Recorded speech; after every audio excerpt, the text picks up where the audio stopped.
మనం నివసించే ఈ భూమి ప్రకృతి సిద్ధంగా చాలానే ఇచ్చింది. అందులో మనం చూసుకున్నట్లయితే అడవి, సముద్రం, జలపాతాలు, పర్వతాలు ఇలా చెప్పుకుంటూ పోతే చాలానే ఉన్నాయి. ఇవి ఒక్కొక్క ఖండానికి, ఒక్కొక్క దేశానికి, ఒక్కొక్క ఊరికి తగినట్టుగా ఏర్పడ్డాయి. ఇలా ఏర్పడడం వల్ల మానవాళి అయిన మనము చాలా సింపుల్‌గా ఇక్కడ మనం నివసించగలుగుతున్నాం. కానీ ఇంకా మనం చూసుకున్నట్లయితే ఈ భూమి మీద కొన్ని కొన్ని ప్రదేశాల్లో మనం నివసించలేకపోతున్నాం. అలాంటి ఒక ప్రదేశమే అంటార్క్టికా. ఇప్పుడు మనం వింటర్‌లో ఉన్నప్పుడే మన మన ఊర్లో ఉండే టెంపరేచర్స్ ఆల్‌మోస్ట్ 50 డిగ్రీస్ నుంచి 20 డిగ్రీస్ మధ్యలో ఉంటాయి. ఇలా ఉన్నప్పుడే మనం చన్నీటితో స్నానం చేయడానికి చాలా ఇబ్బంది పడతాం. కానీ అంటార్క్టికాలో -40 డిగ్రీస్ వరకు టెంపరేచర్స్ నమోదవుతాయి. సో, ఆలోచించండి -40 డిగ్రీస్ అంటే ఎంత దారుణంగా ఉంటుందని. ఇప్పుడు మనం చూసుకున్నట్లయితే వాటరు 0 డిగ్రీస్ టెంపరేచర్ దగ్గరే ఫ్రీజ్ అయిపోతుంది. అలాంటిది -40 డిగ్రీస్ సెంటిగ్రేడ్ అంటే అక్కడున్న సముద్రాలు, వాటర్ రిసోర్సెస్ అంతా కూడా ఫ్రీజ్ అయి ఉండాలి.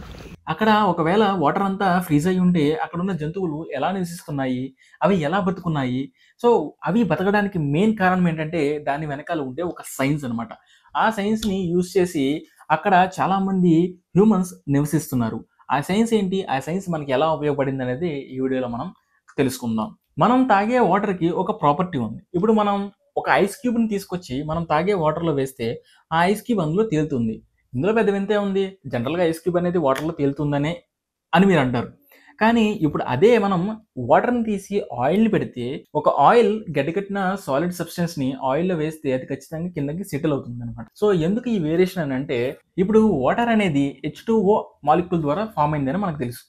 సో, ఈ H2O మాలిక్యూల్ యొక్క స్ట్రక్చర్ ఈ విధంగా ఉంటుంది. ఆక్సిజన్ మాలిక్యూల్‌లో 6 ఎలక్ట్రాన్స్ ఉంటాయి. ఇవి ఔటర్ లేయర్‌ని షేర్ చేసుకుంటూ ఉంటాయి. ఇక్కడ 2 హైడ్రోజన్ మాలిక్యూల్స్ వీటికొచ్చి అటాచ్ అయితే అదే H2O వాటర్ అనే చెప్తాం మనం. ఇక్కడ మనం చూసుకున్నట్లయితే హైడ్రోజన్ పేరుని బాండ్ పెయిర్ అని, ఆక్సిజన్ పేరుని లోన్ పెయిర్ అని అంటాం. ఇక్కడ మనకి టోటల్‌గా 2 లోన్ పెయిర్‌లు, 2 బాండ్ పెయిర్‌లు ఉంటాయి. బాండ్ పెయిర్‌తో కంపేర్ చేసుకుంటే లోన్ పెయిర్‌కి రిపల్సివ్ ఫోర్స్ అనేది ఎక్కువుంటుంది. సో, దీనివల్ల ఈ బాండ్ పెయిర్ అనేది కిందకి రిపెల్ అయ్యి సో, అక్కడే అది స్టేబుల్ అయి ఉంటుంది. సో, దీనివల్ల ఇదొక వి షేప్‌లో ఉంటుందనమాట. ఇలా ఉన్న ఈ వి షేప్ మాలిక్యూల్స్ టెంపరేచర్ నార్మల్‌గా ఉన్నప్పుడు అటు ఇటు మూవ్ అవుతా ఉంటాయి. జనరల్‌గా వాటర్ మీరు చూస్తున్నట్లయితే నార్మల్ రూమ్ టెంపరేచర్‌లో ఉన్నప్పుడు వాటర్ అనేది కదులుతూ ఉంటుంది కదా! సో, అలా మూవ్ అవుతూ ఉంటాయి. ఒకవేళ మనం టెంపరేచర్‌ని మరీ కోల్డ్‌కి తీసుకొస్తే అంటే 0 డిగ్రీస్‌కి తీసుకొస్తే అది ఫ్రీజ్ అవుతుంది. ఇవి వి షేప్‌లో ఉండడం వల్ల ఇవి హెక్సాగాన్ షేప్‌ని మాత్రమే ఫార్మ్ చేయగలుగుతాయి. సో, దీనివల్ల మధ్యలో అనేది ఒక ఖాళీ అనేది ఏర్పడుతుంది. ఇంకా మీకు అర్థమవ్వాలి అంటే వాటరు లిక్విడ్‌గా ఉన్నప్పుడు ఒక లీటర్ ఉండుంటే సో, మీరు దాన్ని ఫ్రీజ్ చేస్తే ఆ లీటర్ ఏరియా కంటే కొంచెం ఏరియా అనేది అది ఎక్కువవుతుంది. ఎందుకంటే లోపల హెక్సాగోనల్ షేప్ రావడం వల్ల లోపల కొంచెం స్పేసెస్ ఉంటదనమాట. సో, ఆ స్పేస్ కొంచెం ఇది ఎక్కువ స్పేస్‌ని ఆక్యుపై అయ్యేలా చేస్తుంది.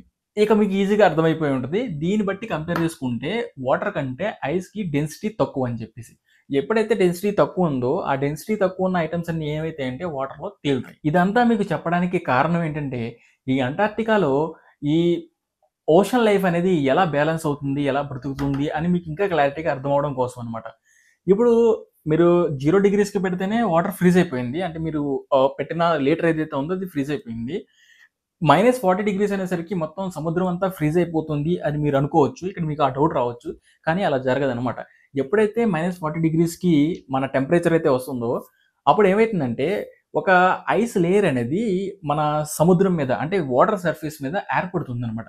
ఎప్పుడైతే ఐస్ లేయర్ ఏర్పడిందో, అక్కడ మీరొకటి అబ్జర్వ్ చేస్తే ఇందులో ఈ గ్యాప్స్ అనేవి ఎక్కువుంటాయి. ఈ గ్యాప్స్‌లో ఏమైతుందంటే ఎయిర్ అనేది టైటనింగ్ అయితది. ఎప్పుడైతే హెక్సాగోనల్ షేప్ ఉంటుందో, హెక్సాగోనల్‌లో ఉన్న ఎయిర్ అనేది ఏమైతుందంటే అందులో ట్రాప్ అయిపోయి ఉంటుంది. సో, ట్రాప్ అయిపోయి ఉండడం వల్ల ఇక్కడ ఏం జరుగుతుందంటే అది ఆ లేయర్ ఒక ఇన్సులేషన్ లేయర్ కింద ఏర్పడుతుందనమాట. సో, దీనివల్ల ఆ లేయర్ కింద ఉన్న టెంపరేచర్ ఒకలాగా, లేయర్ పైన ఉన్న టెంపరేచర్ ఒకలాగా ఉంటుంది. సో, అందుకని అక్కడున్న ఓషన్ లైఫ్ అనేది ఎటువంటి డిస్టర్బెన్స్ లేకుండా చాలా హ్యాపీగా జీవిస్తూ ఉన్నాయి.